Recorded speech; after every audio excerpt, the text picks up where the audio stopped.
কাতলা মাছের পেটি, তার সাথে আমি দিচ্ছি ছোলার ডালের বেসন 3 চামচ, 2 চামচ দিচ্ছি বাজার চলতি কেনা চালের গুঁড়ি, যেটা বাজারে প্যাকেটজাত পাওয়া যায়।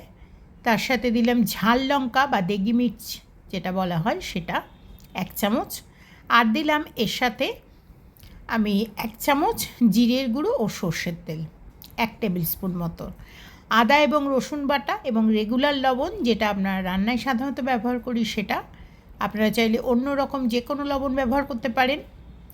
তার সাথে পাতি লেবুর রস 1 টেবিল স্পুন মতন, এটা দিয়ে সমস্তটা একবার 1 রাউন্ড মেখে নিলাম।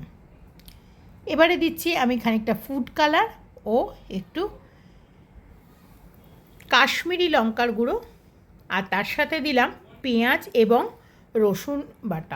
আপনারা যদি পেস্টটা বানিয়ে নিতে চান সেক্ষেত্রে আগে থেকে পেস্টটা বানিয়ে নেবেন, তারপরে মাছটা দেবেন, কিন্তু সেক্ষেত্রে মাছটাকে একটুখানি লবণ দিয়ে মেখে আগে থেকে লবণের জলটা ফেলে দিয়ে মেশাবেন, তাহলে মাছটা অনেক বেশি মুচমুচে থাকবে।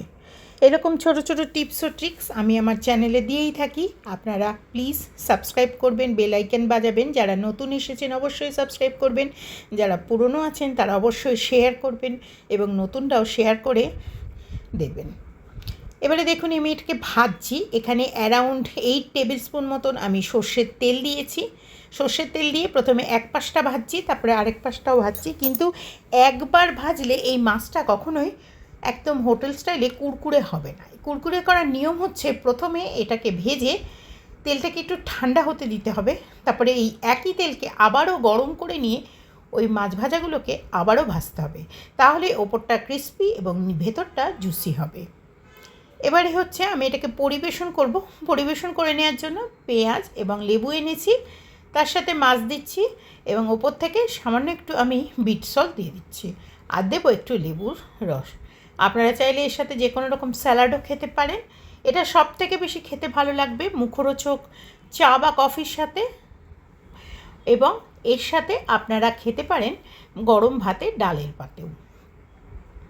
ওপরটা দেখছেন কতটা ক্রিস্পি হয়েছে এবং ভেতরটা ভাঙার সাথে সাথে মাছও কিন্তু ভেঙে চলে আসছে, তার মানে এটা কিন্তু পারফেক্ট হয়েছে, হাত দিয়ে গুঁড়িয়েও ফেলা যাচ্ছে।